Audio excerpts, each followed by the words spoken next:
Hey everybody, it's Eddie from Tokyo. This is your cryptocurrency update from Japan, and I'm going straight into the updates because there's just too much to cover from the start. First, Gensler. I'm going to tell you that he can't handle the retail investors. Obviously, he's made a move. Also, the Series 65, that is a test that you can take where you can bypass financial requirements to be an accredited investor.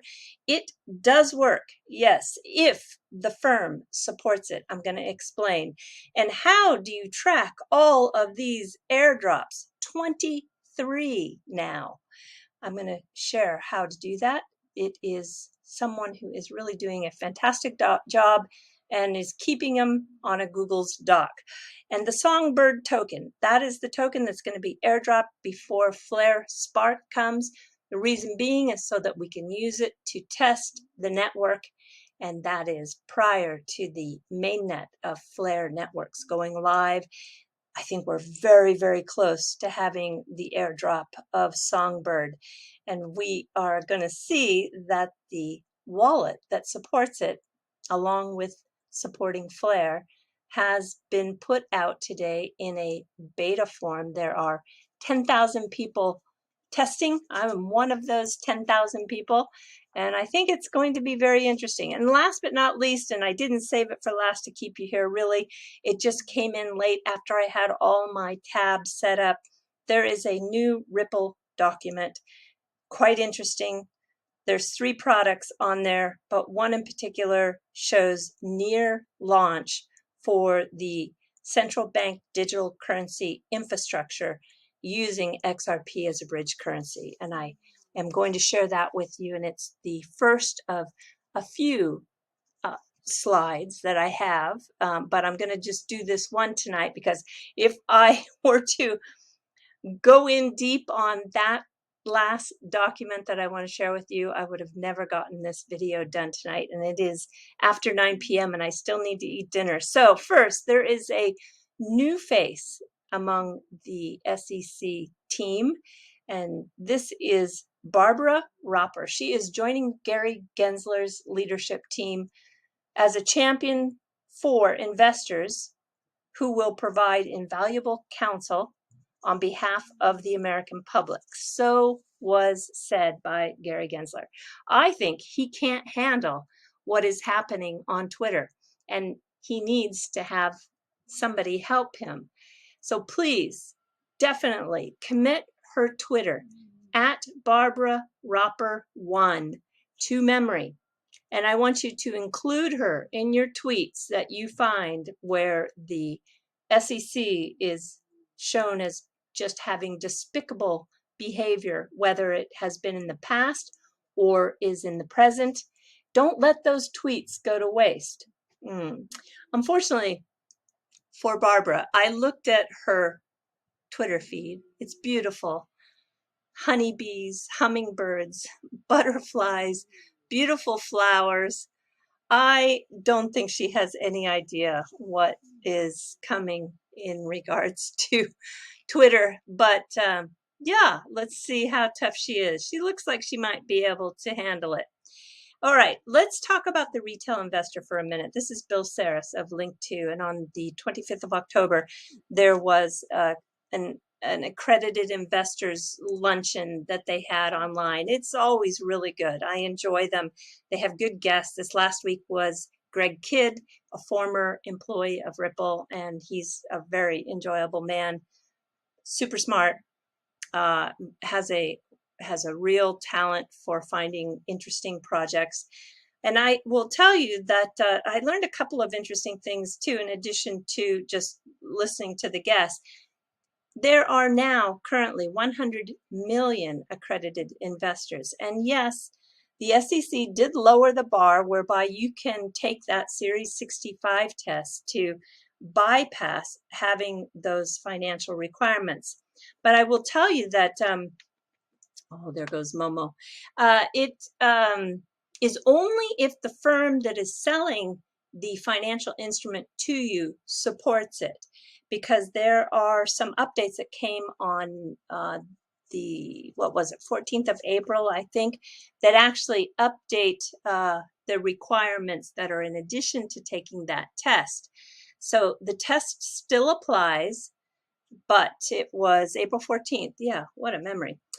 They updated the clarification, and the person who passes this test, they must maintain an affiliation with the investment advisor firm. And what that means in detail is they have to be carefully supervised by a personal supervision through the transaction in that private placement offering. So you might think, well, in the case of Link 2, to ensure that they don't get in trouble, they would have to assign somebody who makes that purchase, and that person could be a chief compliance officer, for example. And then, you know, you could maybe get by with what the SEC is requiring and FINRA. But that's a lot of work, and that's a lot of responsibility.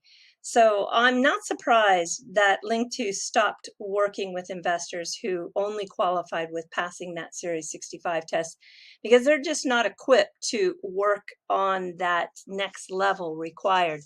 But do know that that Series 65 test does work. It just, you have to find then the person on the other end who's selling you that financial instrument, that they are willing to work with you on a real deeper level. All right, I am jumping to airdrops, and I officially felt today that I can't keep track of them all. I just can't. So I did see that Panosmec had yet another one listed on his Twitter feed, the XRP Greyhound. And I thought, oh gosh, SOS, I need help. So I just want to point to you who I look to have all the latest updates, and then I'm going to share this one Google Doc that is fabulous. Martin Vaughn is doing a really good job on YouTube and Twitter, everything Flare, DeFi, airdrops, etc. And I think he's actually working with Jordan and Bearable Bull now. Yeah. And then, of course, you can never, ever forget to mention and listen to Mickey B. Fresh and Patty XRP on the DeFi standard. Just, you know, it's like you just must listen to these guys. Otherwise, you're missing out. Also, Flare Community. I really enjoy him a lot. Flare Community is probably one of my top 3 go-to sources, and he's done a video that is step by step on how to set up a trust line. So I really think that if you are unsure about doing those trust lines, this is, I think, one of the best videos out there for that. And then I also received 2 more suggestions. One was megaman.xrpl. Yeah. And here is the one that is most interesting for the airdrops, and that's Hiccup. He is at Gadget78, and he does do this Google Doc, which is the bomb. It is just the bomb. And I know I'm in the wrong place, but you have to realize that each page is formatted differently. If I start off with myself off to this side, I often disappear. So people say, why am I always in the way? Well, it's not me. It's just because of these pages and the way they format them. All right, so we have 23 listed airdrops so far. Can you believe that? I just can't believe it. And on this Google Doc, you're going to find when they had the trust line date. You're going to find their code, like, you know, the Spark token is FLR, and the Songbird token is SGB.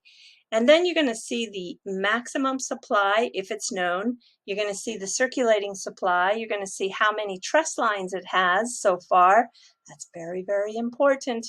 And also, is it black hold, which means that they can or cannot mint anymore. So if it is black hold, they cannot mint any more of those tokens, right? Yeah. So if it's not black holds, yeah, they can mint more. All right. And then you have the social chats where they are, whether it's Discord or Flare community or on Twitter. And it's wonderful. I love it. And I think you should give him a shout out so that it will encourage him to keep it up, because it's a lot of work. So at Gadget78, give him a follow and tell him thank you. All right, Bifrost Wallet. Yes, woohoo! The new wallet, the decentralized wallet that supports Songbird and Flare. This is out as of the last 24 hours. There are 10,000 of us that are testing it. So I can tell you that the fact that it is out in this format, we're getting very, very close to seeing the Songbird test platform go live. The wallet works with Apple or Android. And I had originally sent just 30 XRP from my Sum wallet to Bifrost this morning, and it took less time to arrive than it takes to go from one app to another. And look at all the tokens it supports. So this is, hang on just one second. Where am I here? Yeah, this is one of the screenshots inside. I think this screenshot, if I remember right, is with the collectibles. So this is an area that's going to come live. I have a feeling it is in regards to NFTs. That's what I'm thinking. All right, look at the list of tokens. Just look at everything they support so far. This is unbelievable, really amazing, and some favorites of mine like Quant, and so happy to see the wrapped Bitcoin. And we've got Alliance Block, Celsius, just goes on and on. If you want to look closely at this list, it is on my Twitter feed. All right, we are moving to, where are we going now? We're going to, where are we going? Where are we going? We're going to FTSO AU. The reason why I'm pointing their blog site out is because this is who is really keeping everybody up as to who's participating in the Songbird airdrop. So you can see confirmed is BitTrue, Bitso, CoinSpot. CoinSpot was just in the last 24 hours. Xmo and ZB.com. You can also see who is considering still. So we've got yeah, a few interesting people. I really hope, I can't believe that Uphold hasn't already confirmed that they are going to do it. We do have a few that have no intention, like Anchor USD, Binance US, Bitcoin Suisse, and BTC markets in Australia, and Kraken. So they have no intention of supporting. And then there is quite a list who still has yet to comment. And then so the ftso.com.au/Flare network. And then, you know, I think if you just go home, let me get you the home address here. We'll look at it here. ftso.com.au. And then you can navigate your way to the blog. That's good. All right. I want to share with you this screenshot. This is a Ripple screenshot that shows a slide that I will do more about this source, which is Celent, and they're a leading research and advisory firm focused on tech for the financial institutions globally. And in the report, which is many pages, it's based on research and interviews. And so the Ripple slide that goes into some interesting detail is from August 26, 2021, according to the report. And you can see here that there are 3 different offerings. At the top is the pay or send now, pay later. It's the line of credit for financial institutions on RippleNet. And it has the financial institutions can lock in a rate at the time of the payment and uses XRP to complete an instant cross-border transfer. And then the FI, which is financial institution, repays Ripple within a predetermined time frame up to 60 days. And the repayment can be done in any G20 currency and some select stablecoins. Doesn't list which stablecoins, I don't know. And the FI pays, what is that? A fee that is substantially lower than its cost of capital. And then also in the near launch is the CBDC infrastructure. That's the central bank digital currency infrastructure. That is for central banks. It has private ledger. It's built on the private ledger for using XRP as a bridge currency. How cool is that? Secure, controlled, and flexible solution for the issuance and management of CBDCs. Nice. And then last in development is the NFT. It's secure, controlled, and flexible solution for the issuance and management of NFTs. Potential to be relatively low cost compared to Ethereum-based NFT transactions, which incur gas fees, and the expense is that users have to pay miners for completing transactions on the blockchain. Okay, so I have more slides I'm going to share with you tomorrow when I can get into it on a fresh day, and look forward to it because there's some interesting things coming. Now I'm getting to the fluff, which is talking about food to begin with, because yeah, we have another very interesting vending machine in Tokyo. But what you need to know is there are some soul foods in Japan, like every country has. One of them for the Kansai region, which is like near Osaka, and also down in Hiroshima, there is okonomiyaki. And it is made with egg and cabbage and a yummy brown sauce. Sometimes there are noodles if you get the Hiroshima style. And anyway, it's like a pancake, kind of, sort of, maybe. But in Tokyo, it's called monjayaki because it's made just a little bit different. So the first monjayaki vending machine has arrived, and it comes in the way of a takeout, mochikairi. You can take it home, and it's actually comes frozen. How about that? And you have all the ingredients that are needed to make something that looks like this. Yeah, I don't know if I can get you through the whole video here. Probably not, but I will put a link to it in the description below so you can see how it's made. And I think a really fun stay-at-home project would be to look up online the recipe for monjayaki and then follow this video how it's done. And I'm sure you have maybe one of these hot griddles at home, hopefully. I don't think you'll be disappointed. I think you'll thoroughly enjoy it. And last but not least, I'm going to leave you with a really funny happening that is going on in Tokyo right now. There is a monkey on the loose. This always causes quite a stir. He or she, I'm not sure which, this monkey has been spotted in Tokyo's Kita ward as of, well, there were like 12 sightings of it yesterday.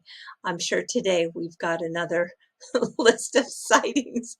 Anyway, who knows where this little monkey came from, and I can imagine that it's a little bit scared because I don't think we don't really have monkeys in Tokyo. So I don't know if it's somebody's pet that got loose or how it got to where it is jumping around on houses and fences and everything else. I hope it's safe at the end of the day. All right, everybody, do take care. Sayonara for now. Bye-bye.